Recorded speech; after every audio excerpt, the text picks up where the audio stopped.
I want you to get out of here and stay out. Now, look, I'm entitled to inspect the books and records of this zoo before I take over. Now, you gonna bring them out, or do I have to get a court order?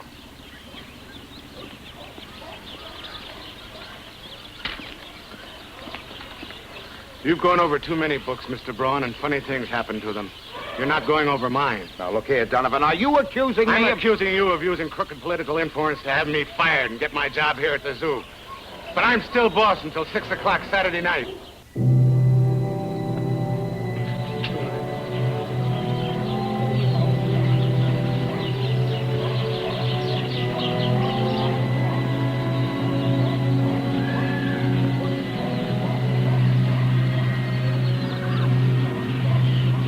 You know, Donovan, I might have offered to keep you on here as my assistant. But you're nothing but a frustrated sawdust monger, and you'll never be anything else. Braun, I tried to kill you once. Don't tempt me to try it again. Get out!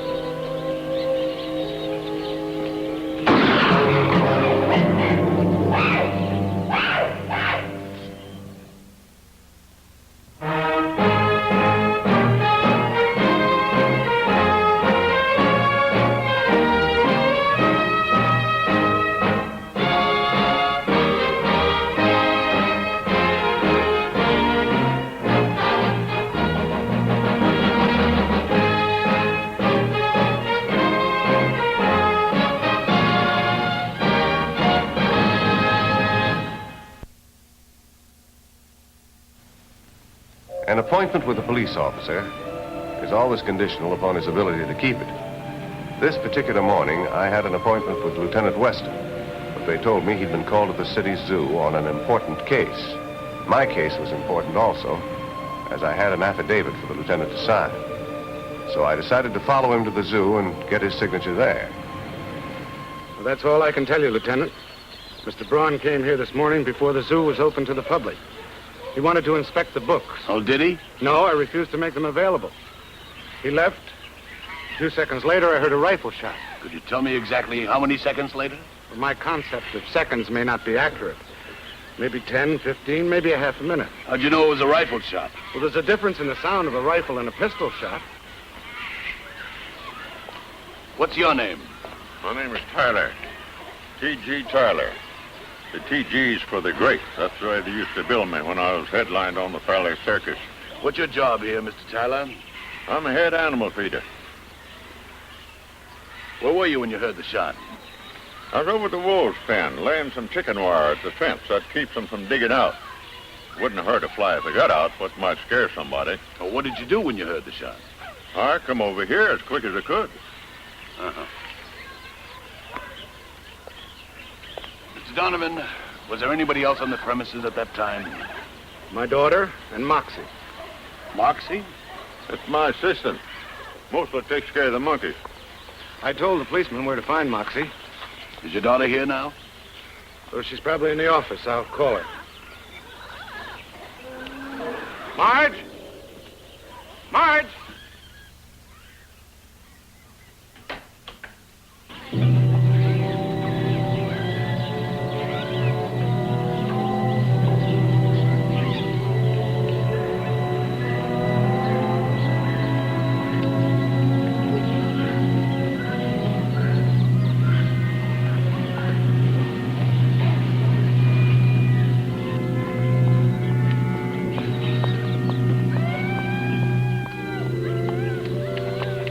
Marge, this is Lieutenant Weston.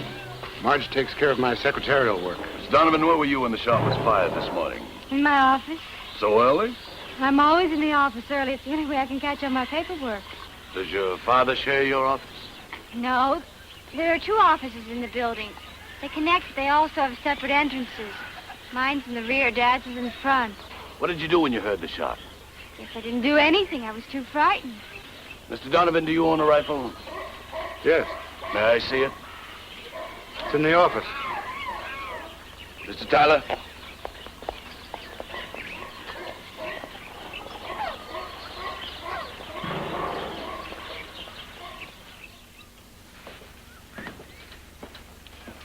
It's in this cabinet.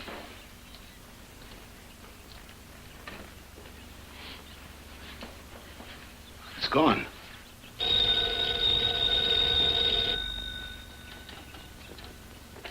Yes? Just a minute. It's for you, the policeman at the gate. Weston. Yeah. I'll keep looking. They can't find Moxie.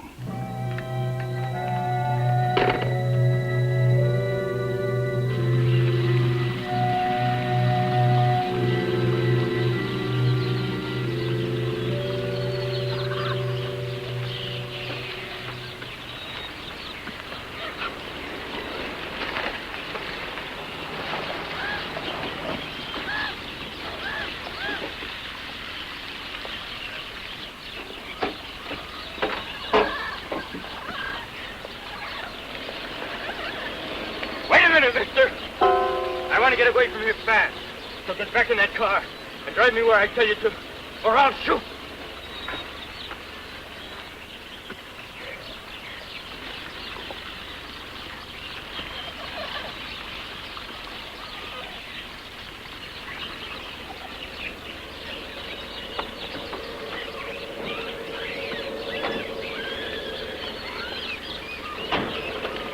Now, it started. I suppose you know you're committing another crime by forcing me to drive you away from here. I haven't committed any crimes. You're acting very much like a man who has. I said I haven't done anything wrong. Why do you want me to drive you away from here fast at gunpoint? Because I stole a car once, and I've been arrested twice besides that. And the police are sure going to blame me for shooting Mr. Braun. Who's Mr. Braun? He was going to be the new zoo superintendent. Is he dead? I think so. But I didn't shoot him. Who did? I don't know. You've got to make a decision. If you did shoot Mr. Braun, you should know you haven't got a chance in the world of getting away. But if you're innocent, don't be foolish enough to make me drive you away from here, because the law guarantees you a fair hearing. Who's going to see that I get a fair hearing? You? It's a possibility. I'm a lawyer. And if you're innocent and telling me the truth, I can see that you get a fair hearing. I don't know what... The best offer you'll get today. You better take it. All right. What do you want me to do? Let's go have a chat with Lieutenant Weston.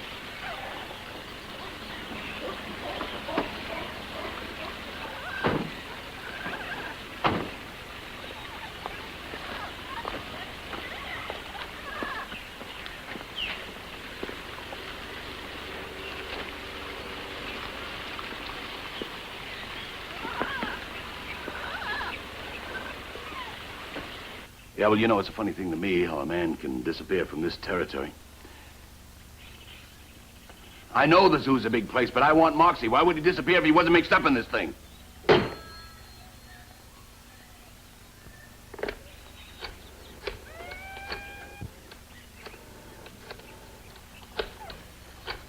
morning, Lieutenant. Hi. What are you doing here? I brought the fielding affidavit for you to sign. Sure, but hold it a minute, Herb. I have to call him Naples. Lieutenant. Oh, just a minute, Herb. Yes, get me police headquarters. Lieutenant. Herb, what's the matter with you? I have a client I want you to meet. Meet a client? Look, I'm right in the middle of a murder case. Come in, please.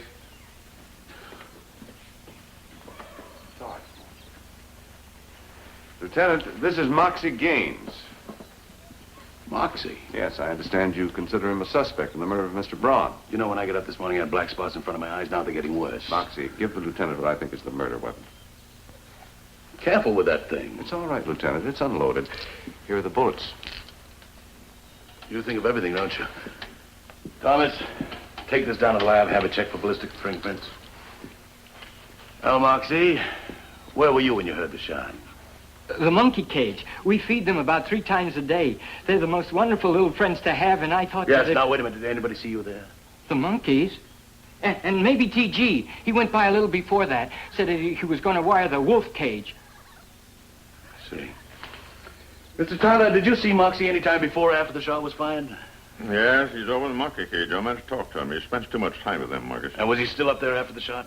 He was coming out then. I had to make sure the wolf cage was wired good and fastened, or I'd have beat him up to where he was. Anyway, I think this proves that Moxie couldn't have fired the shot.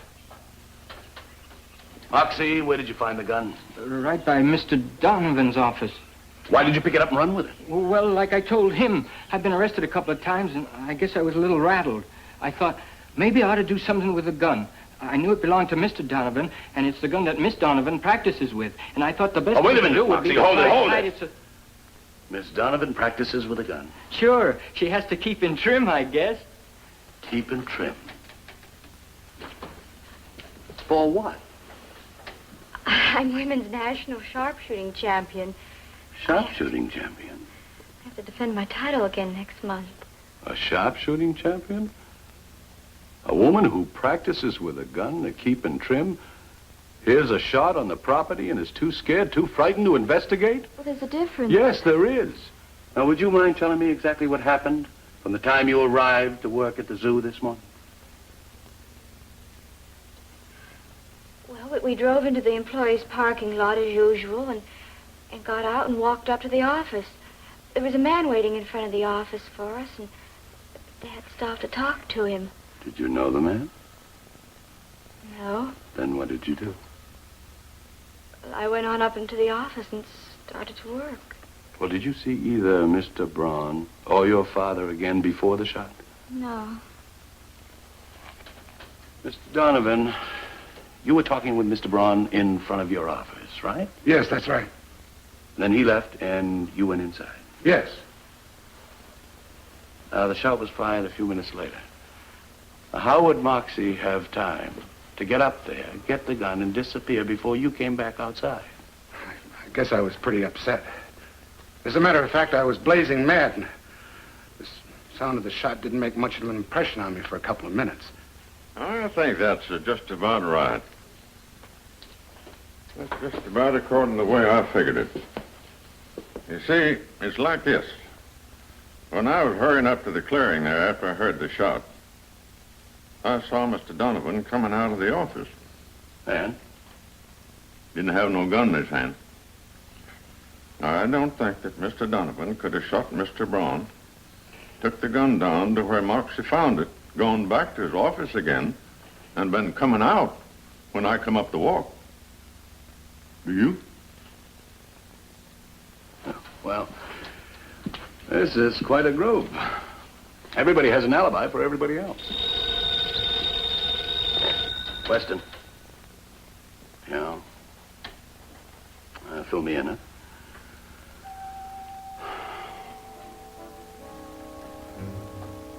No, really? Oh, I see, yeah. What?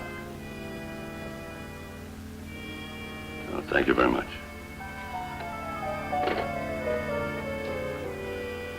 Well, I asked my office to check on Mr. Braun, and they found out that his negligence was responsible for the death of an aerialist 15 years ago, Virginia Donovan.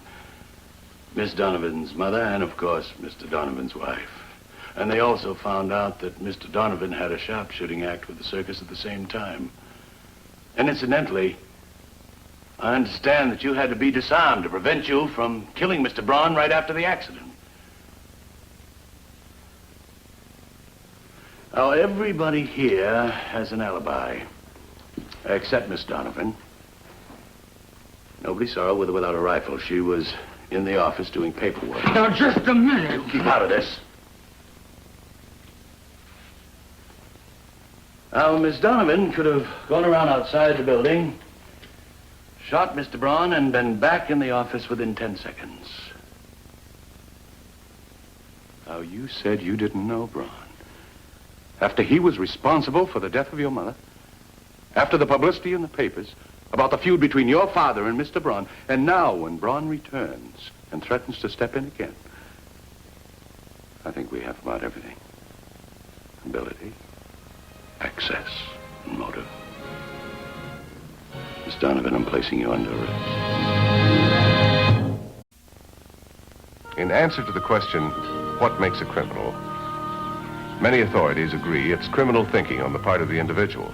For instance, a man who contemplates a crime and then commits it is but manifesting his thought, in the same manner as an artist sees a beautiful landscape in his mind's eye and then transfers his thought to canvas.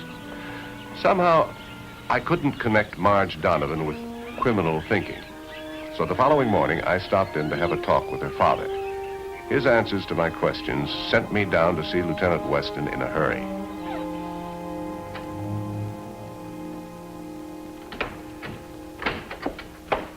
Good morning, Herb. Good morning. What brings you to the Chamber of Horrors this morning? Well, I thought I'd stop in and spoil your day. You mean Miss Donovan? Miss Donovan. Listen, have you been retained by the American Society of Lady Sharpshooters who insist that winging people like Mr. Braun comes under the title of keeping in trim? No.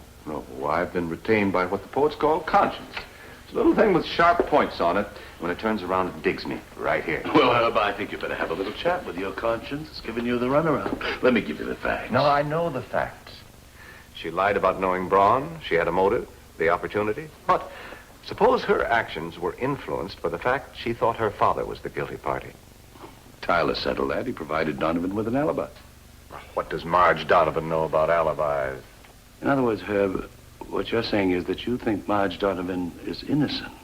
Not in other words. Those are the words. Even though I was only a little girl at the time, I can remember it as clearly as if it had happened yesterday. Just what did happen, Miss Donovan? Well, my mother was an aerialist with the circus. My father was a sharpshooter. They got married and retired. But the little business they had started failed, and so they went back to work for Mr. Braun. At the time he was manager of the circus? Yes. Then there was the time when the aerial equipment that my mother used needed to be replaced. My father kept urging Braun to do so, but he refused. He said it'd be all right. Well, it collapsed, and my mother was killed. In your quieter moments, did you ever mentally picture Mr. Braun and think how satisfying it might be to point a rifle at him and pull the trigger? No.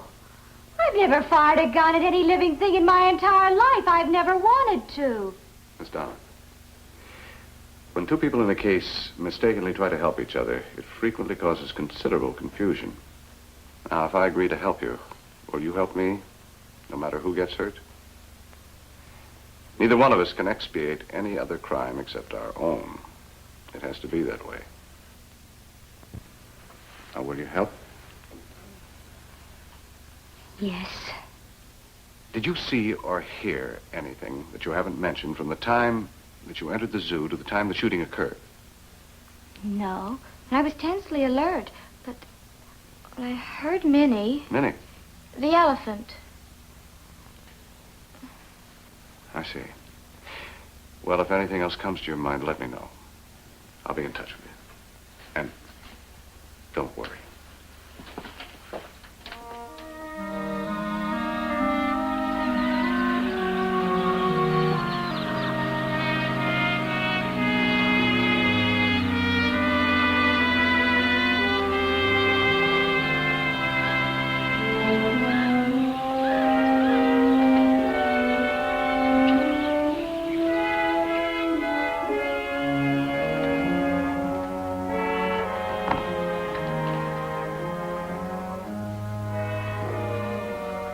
Why, baby? Why? Why what, Mr. Donovan? Why did Marge lie about knowing Mr. Braun? She pointed suspicion right at herself. She thinks you're guilty. Well, suppose I am guilty. Suppose I were to confess. Suppose we eliminate you and your daughter for a moment, Mr. Donovan, and get back to Moxie and Tyler. Could they have known Mr. Braun in the past? I don't suppose Moxie did, but Braun one time managed the Fairley Circus when Tyler was with it. Don't you think it's rather coincidental that out of 4 people here, 3 of them should have known Mr. Braun in the past? Well, you'd have to understand circus people to be able to explain that, Mr. Maris. Once you get the smell of sawdust in your nose and pink lemonade in your blood, that's it. usually for the rest of your life. And when their active days in the circus are over, they usually gather in the fringe activities. Like the zoo. That's right. Most circus people know each other because they know very few other people. They live in a world of their own. So I can assure you that there's nothing unusual about the fact that we all know Mr. Braun. I see. Well, I may call upon you for a statement in the next few days. Any time, sir. Goodbye.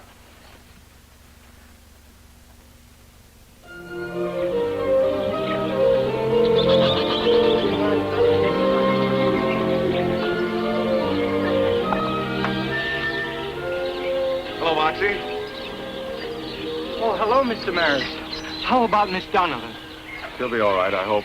Gee, so do I. Hello, Mr. Murray. Yes, Mr. Carey? Just make it TG. That's what I'm used to, and it reminds me of what I was at one time. I'm sure it does. Mr. Donovan tells me that you used to work for Mr. Braun, T.G. Yeah, sure did. Want to walk along with me? I got to make the round before lunch. I'm with you. See you later, Moxie. I've got quite a few handles I just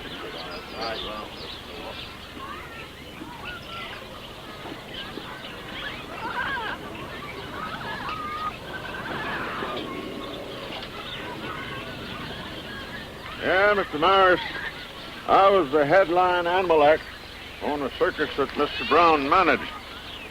The show got in trouble financially, and the creditors took over. I see. Funny, too, because it's doing a fine business.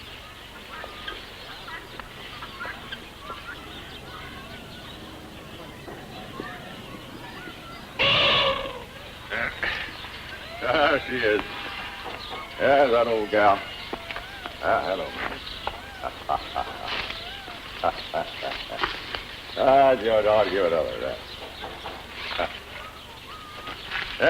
That's Minnie.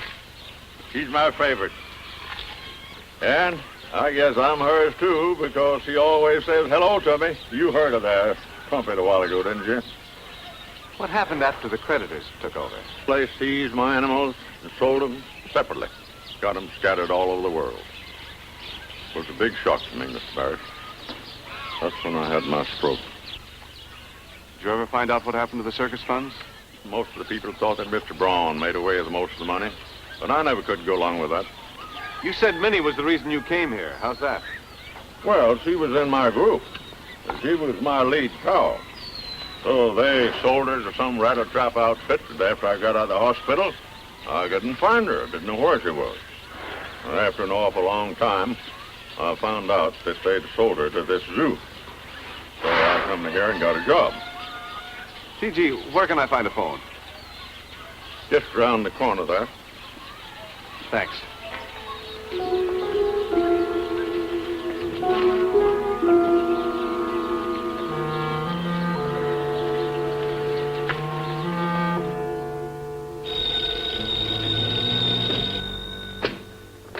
Weston. All right, Herb, I'll be right there.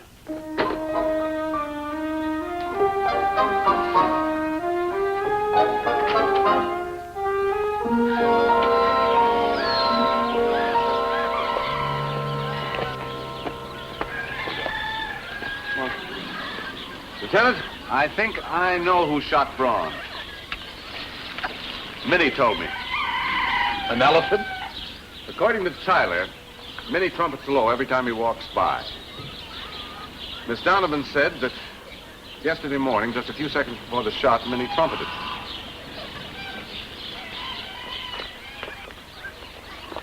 Shall I tell the rest of it, T.G.? Rest of what? It means that instead of wearing the wolf's cage, you passed in front of Minnie just a few seconds before the shot, which would have put you in a position to do the shooting with your left arm and without being seen. In this way, you provide alibis for Donovan and Moxie, and incidentally yourself. Am I right? No, you're not right. You can't be right. They don't make him any better than T.G. Tell him he's lying. Go on, tell him. I'm sorry, Moxie. He's right. I did it.